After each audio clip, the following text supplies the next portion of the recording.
Hymns of safeguard भाग 13 वैदिक युद्ध स्तोत्र पर चर्चा के लिए।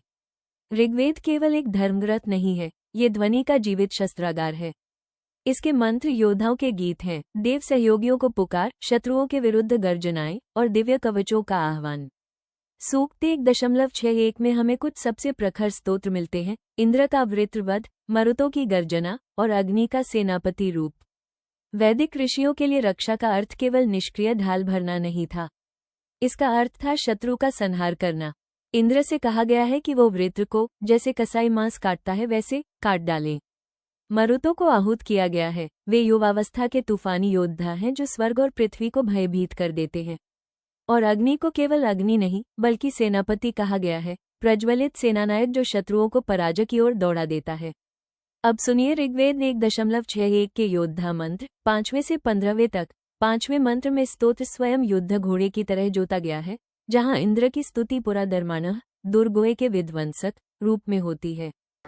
अस्मा इदो सप्तमेव श्रवस्येन्द्रायार्कञ्जुह्वा आसमञ्जे वीरन्दानोकसम्बन्धध्ये पुराङ्गोर्तश्रवसं धर्माणम्। छठे मंत्र में त्वष्टा वज्र का निर्माण करते हैं, वही दिव्य अस्त्र जिससे इंद्र वृत्र के मर्म को भेदते हैं। अस्मा इदत्वष्टा तक्षद्वज्रम् स्वपस्तवम् स्वर्या अम्रणाजा भ्रत्रस्य चिद्विदद्येन मर्मतु जन्नेशानस्तु जता किजेधाः। 7वें मंत्र में इंद्र और विष्णु सहयोगी बनकर वराह जैसे असुर को भेदते हैं और अवरोध तोड़ते हैं। अस्येदु भातुः सवनेषु सद्यो महः पितम् पपिवाञ्चार्वन्ना मुषायद्विष्णुः पचतम् सहीयान् विद्यद्वराहम् तिरो अद्रिमस्ता। 8वें मंत्र में देवियां भी इंद्र की विजय गाथा गाती हैं। अस्मा इदग्नाश्चिद्देवपत्नीरिन्द्रायार्कमहिहत्य ओवः परिद्यावा पृथिवीरभ्र उर्वेनास्यते महिमानम् परिष्टः। 9वें मंत्र में इंद्र की महिमा आकाश, पृथ्वी और अंतरिक्ष से भी आगे फैल जाती है। अस्येदेव प्ररिऋचे महित्वम् दिवस्पृथिव्याः पर्यन्तरिक्षात् स्वराळिन्द्रोदम आविश्वगोर्तस्वरिरमत्रो बभक्षेरणाय। 10वें मंत्र में इंद्र वज्र से वृत्र का वध करते हैं और बंधे हुए जलों को मुक्त कर देते हैं। अस्येदेव शवसा शुषन्तम् विवृश्चद्वज्रेण वृत्रमिन्द्राः ज्ञानौराणा अवनेरमुञ्चदभिश्रवो दावने सचेताः। 11वें मंत्र में नदियां स्वयं उल्लास करती हैं जब इंद्र का प्रहार पुरुषों को राजसत्ता प्रदान करता है और मार्ग खोल देता है।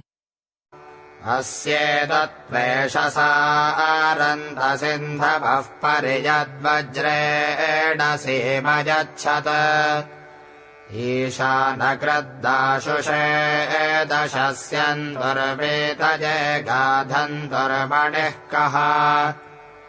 12वें मंत्र में सीधा आदेश है, वज्र फेंको, वृत्र को गाय के जोड़ की तरह चीर डालो और जल प्रवाहित होने दो।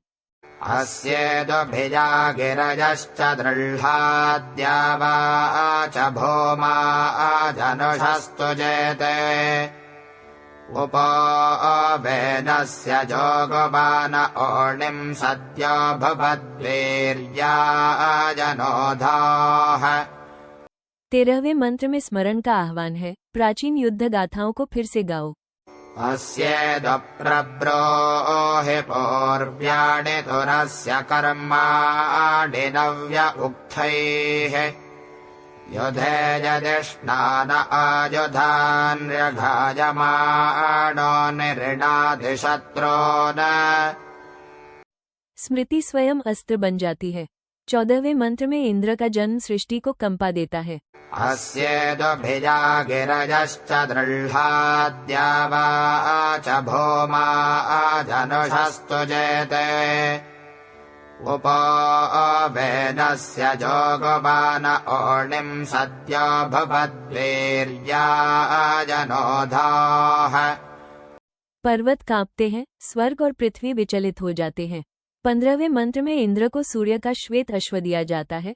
अस्मा इदोत्यदनुदायेषा मेको यद्वौने भोरेरीशानः प्रैतशं सूर्ये पस्पृधानं सौवश्म्ये सुष्मिमाभदिन्द्राः।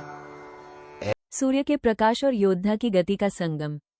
ये ऋग्वैदिक स्तोत्र केवल अतीत की स्मृतियां नहीं हैं, ये धर्म की शाश्वत ढालें हैं। हमें स्मरण दिलाते हैं कि अस्तित्व बचाने के लिए साहस चाहिए, समर्पण नहीं। आज जब संस्कृतियां मिटाए जाने के संकट में हैं, संदेश वही है, बल का आह्वान करो, दुर्बलता का नहीं। योद्धा मंत्र गाओ, लोरिया नहीं।